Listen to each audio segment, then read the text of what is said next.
Under the light of a new moon, the clouds were as thin as gauze. The dirt road leading into the forest was so quiet that the sound of dry leaves sounded like bones scraping against each other.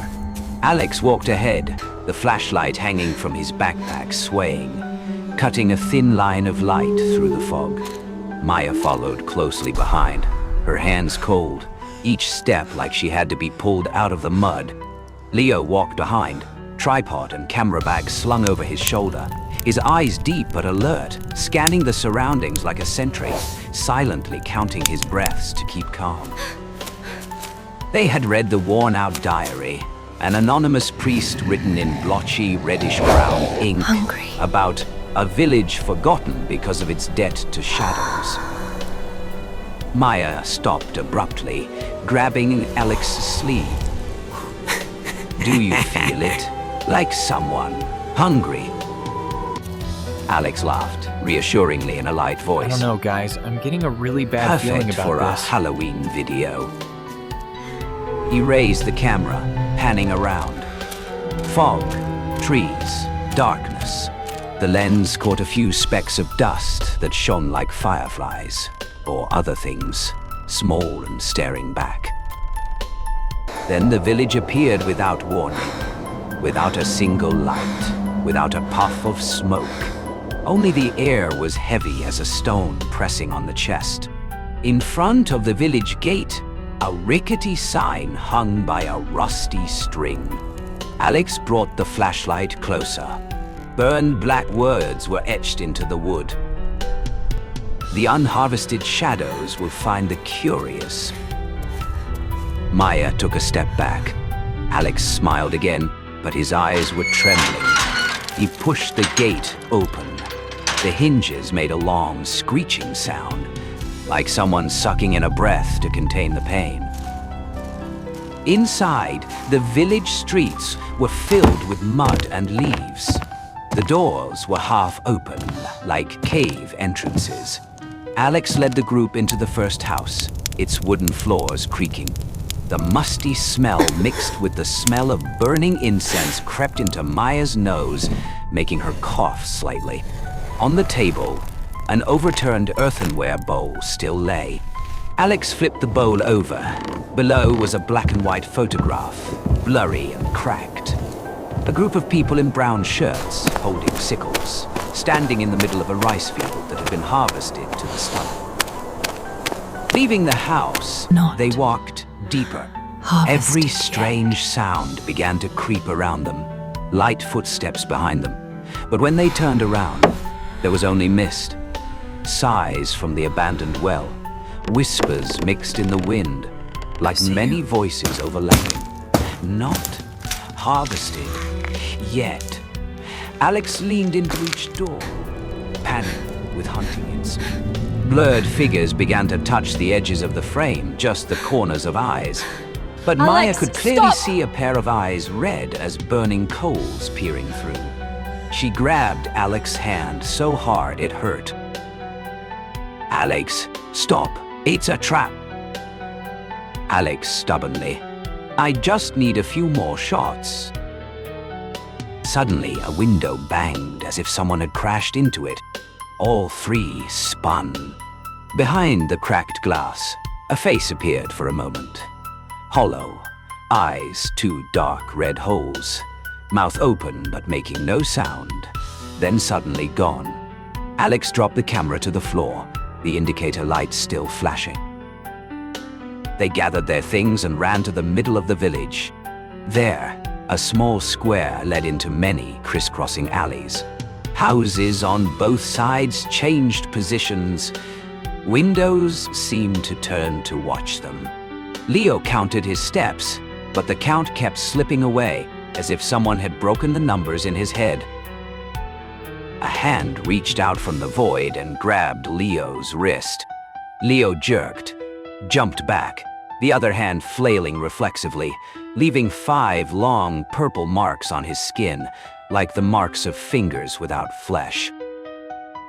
They were lost in a corridor, in the village. Maya closed her eyes, took a deep breath, trying to find a beat other than her own. and she heard it. Under her feet, in the ground, something moving. Like many hands crawling, searching for calves, ankles. "Don't stand still," Maya whispered. "They can pull if we stand still." They continued walking, and then the corridor suddenly opened in front of a small church, the bell tower broken in half, the clock face frozen at 3:13. Alex pushed the door. The smell of burnt incense came like a wave. On the altar, portraits were pasted on top of each other. Peasant faces, dark eyes, gentle but deep down were tired and resentful. Some of the photos were torn, revealing behind them were old words. Called to pay rice tax, didn't return. Strange disease after harvest. Missing in the well. The paper shook even though there was no wind. A dry bell rang from the broken tower, not knowing who had rung it. The candles in the church flickered, then flared up a little before going out. Maya held her head. "They're coming!" Leo grabbed Alex's shoulder. "Go, now!" But the crescent moon suddenly rushed out from behind the clouds, casting silver light on the broken window. And as the moonlight touched the church floor, from the dark corners, figures began to step out. A figure approached Alex, reaching out to touch his collar. He was lifted, his feet kicking into the air. A scream stuck in his throat, as if swallowed by the thick air. The smell of corpses and incense smoke, mixed with the smell of burning straw, lingered around. Alex was mumbling, his hands flailing. Leo let out a low growl, lunged forward, grabbed Alex's stomach, and pulled him back. He felt those dry, scratched fingers dig into Alex's skin like hooks. He pulled hard. Alex's body fell into Leo's hands like a sandbag, both of them rolling down the church steps. Maya, still holding her head, suddenly opened her eyes, grabbed the metal bracelet, put it on Alex's wrist, her hands trembling. "Alex, the number, the document in the diary." Alex gasped. He rummaged through his backpack and pulled out a piece of paper marked with a marker. On it, under the phrase, "Do not call their names," there was a short, hastily written and ugly verse. "The shadow demands its share. The person returns the favor. The black fire shines, the boundary opens. When the moon is a scythe, place the ring between the shadow and the bone. When the..." Maya recited in a whisper. She placed the Giamchio ring in the space between the three people and the shadows. The ring did not touch the ground. It hung there, as if tied to something invisible. A very soft crack, like a tight string being cut. A few shadows dissolved like smoke. Only their red eyes fell like upside-down fireflies, extinguished in the air. The wall cracked open like a mouth. Portraits pasted on the wall fell out, flying around in the wind that came from nowhere. Breathing, the sound of wood groaning, the sound of people screaming from the ground. The passages outside, seen through the windows, seemed to change places, retreating when someone tried to step forward, sliding like the surface of water. "Not long enough. Just hold them. A little," Maya said, her eyes not leaving the circle. Leo lifted Alex up. "Which way?" Maya closed her eyes, feeling. Everything was like a moving maze, but there was a rhythm. The rhythm of the forest. She opened her eyes, pointing towards the side door of the church. They rushed out. The circle of judgment drifted along, following Alex like a black bird. Shadows spread out from both sides of the alley. A dry hand jumped up from the ground, grabbed Alex's ankle. He almost fell. Leo bent down and hit hard. The hand shattered into cold ash. "Don't stand still." Maya, reminded. The shadows rushed forward, not slow this time. The circle of judgment shook, emitting a sound like metal rubbing against stone. Maya read the awkward words again, her voice starting to break. The largest shadow, probably the shadow of the old village chief from years ago, stretched out, its eyes red like two pieces of hot iron. It touched the edge of the circle and cried out. It took a step back, just one, but enough for the three of them to break free of the encirclement, dash through the broken fence, trample on rotting leaves, and breathe in the forest air. Leo ran ahead, then Alex, Maya. Behind them, the village stretched out, trying to hold them back with the alleys sliding under their feet. The wind came. The mist in the village was whipped back like a curtain. The shadows at the edges couldn't get through, their red eyes burning, then fading like dying embers. A long, long sigh, as if the whole village were exhaling. They didn't stop until they were deep in the forest. Leo plopped down, his back against the tree trunk. His hands were shaking, but his eyes were still alert. Alex put the camera on his lap, the light still flashing. I got it, he said, unsure. Maya hugged her knees, put her chin on them, inhaled the smell of damp leaves like medicine. We're out, she whispered. Temporarily. A week later, on Halloween night, Alex sat in his rented room, the window ajar, the sound of cars in the distance like a hazy river. He turned on the camera, reviewed the footage. In the frame, the fog shimmered beautifully like an effect. The door closed by itself, the window slammed shut, the hallway seemed to stretch out. Everything was there. The circle of judgment appeared in a few frames, black like a hole in the image. There was a very light knock on the door. He looked up. No one. In the silence, a very soft sigh passed by, as if coming from the corner of the wall. Alex stood up, walked to the window, pulled the curtains. Outside on the street, people were laughing, dressing up. Cheap witch and vampire masks danced under the neon lights. When he pulled the curtains back, in the reflection on the glass, Alex saw that behind him there was not only his shadow, there was also a thin, flat, long black streak, like a scythe leaning against the corner of the room. He turned around. The corner of the room was empty. Alex thought to himself, stress. The phone vibrated. A message from Maya. Are you listening tonight? Alex was about to reply, listen to what, when he heard it. In the sound of the wind seeping through the crack of the door, an old sound crept into the room. Tired but persistent.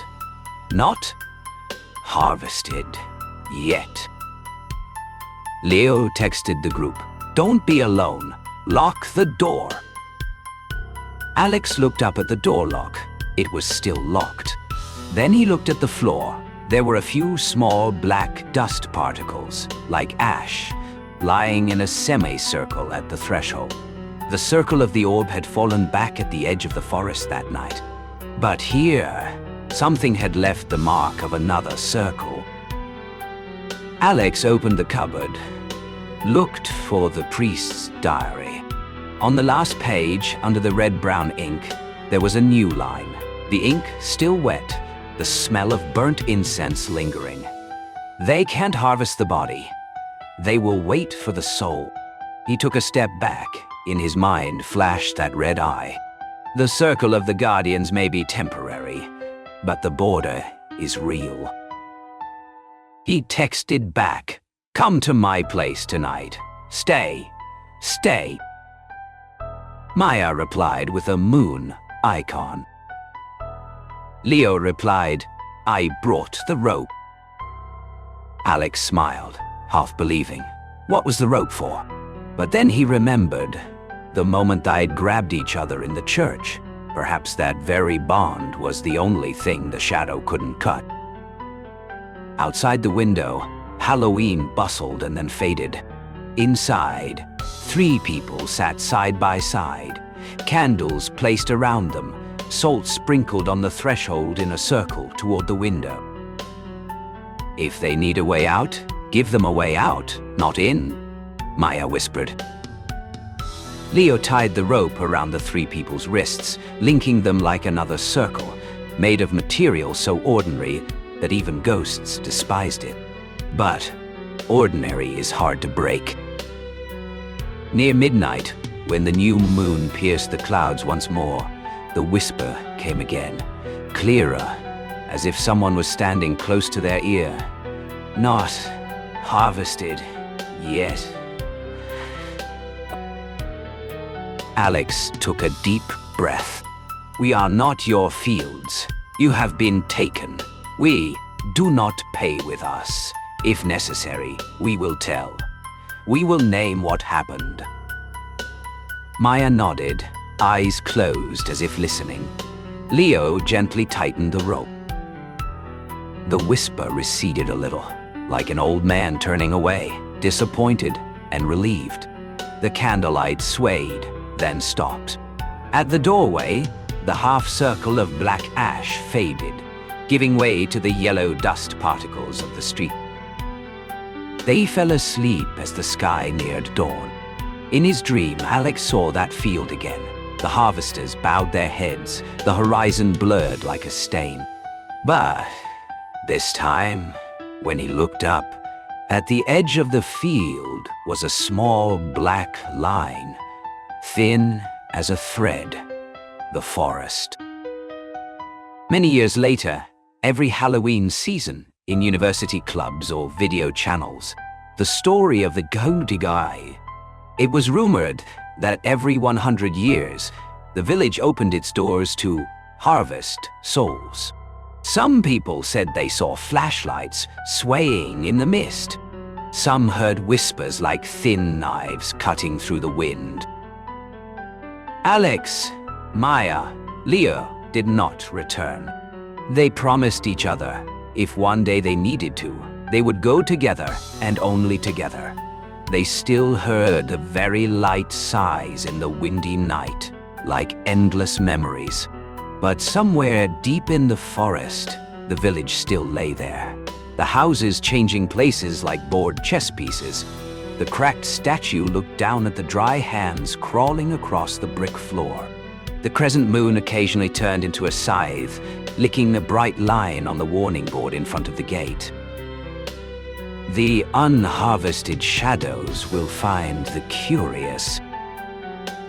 And it seemed, somewhere in the shadows, a black circle still hovered, waiting for the right person to place it between the shadow and the bone. Because the border only exists when someone stands there to say, "Enough."